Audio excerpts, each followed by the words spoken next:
مرة كمان. مرة كمان. اوكي.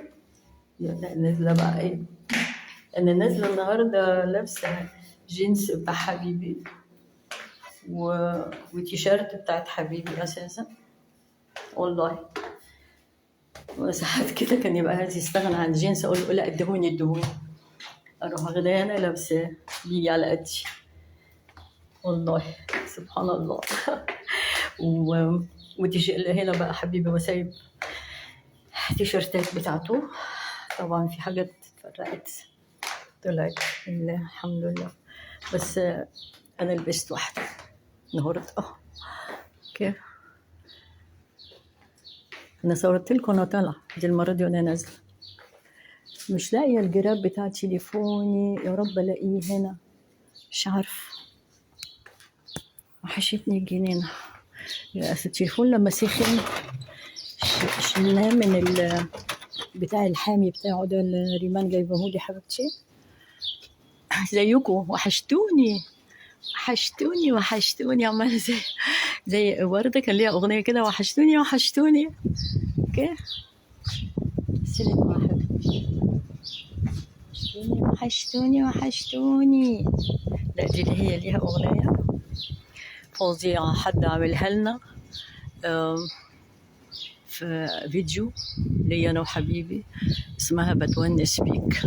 هما بيشيلوش عشان عمر بيقول لهم اسقوا كل شويه فعشان يسقوا نجيله كل شويه، نجيله تولد بس في حتت ما فيهاش.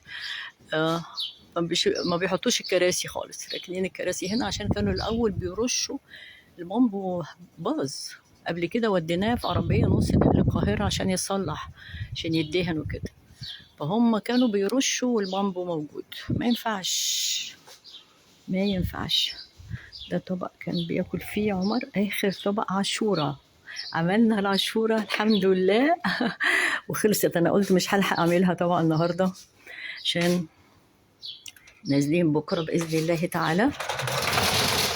ايه ده؟ كل حاجه عايزه على فكره. انا ما بقول لكم انا مبسوطه بالمكان وبحب المكان على بساطته وعلى انه حاجه بسيطه وناس عندها حاجات فخمه جدا. عشان احنا كل الحاجات دي هنسيبها، كل ده هنسيبه كلنا، يعني كلنا رايحين وسايبين كل حاجه، يعني سبحان الله. فما نتعلقش بحاجه، ما نتعلقش بحاجه الدنيا. بنحبها نستمتع بيها، بس التعلق بيها احنا سايبينها، احنا كده ولا كده سايبينها. انا هو طرحتي والتيشيرت اللي انا لابساها وغطي لابسه عليها جاكيت بتاعي طبعا. اوكي. المكوى جاب المكوى.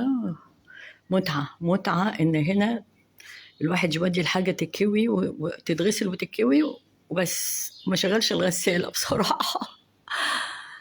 السنه اللي فاتت كان معايا فايزه فكانت مساعداني جدا. وبس ايه بقى، بتاعي الغساله باظت منها بقى بعد كده. في يوم قالت لي يا حاجه كنت انا تعبانه، حصل لي حاجه كده غريبه شويه، فقالت لي بصي انت محسوده، تعالي ما انزلك الميه. وفعلا خدتني نزلت الميه وقعدت بقى تحط عليا الميه المالحه بقى وانا قاعده في البحر والكلام ده. بس فشكلي كده محتاجه انزل ميه، بس مش هينفع المره دي. إذا أحيانا الله إن شاء الله بإذن الله المرة الجاية بإذن الله إن شاء الله ربنا يحيينا جميعا على خير. لا تتعلقوا بأمور الدنيا، لا تتعلقوا بشيء. كلنا تاركين كل شيء، ذاهبون إلى الآخرة. كلنا يوما ما ذاهبون إلى الآخرة. نستمتع بأشياء الدنيا اللي ربنا رزقها لنا، إنما ما نتكالبش عليها. نبقاش عايزين نجيب الأحسن والأفضل ولا نبص. كل واحد يستمتع بما رزقه الله، بس كله سايب. كلنا بعد كده في التراب، من التراب وإلى التراب، والروح بقى إن شاء الله تحلق في ملكوت الله إن شاء الله بإذن الله تعالى. يا رب نكون من أهل الجنة يا رب.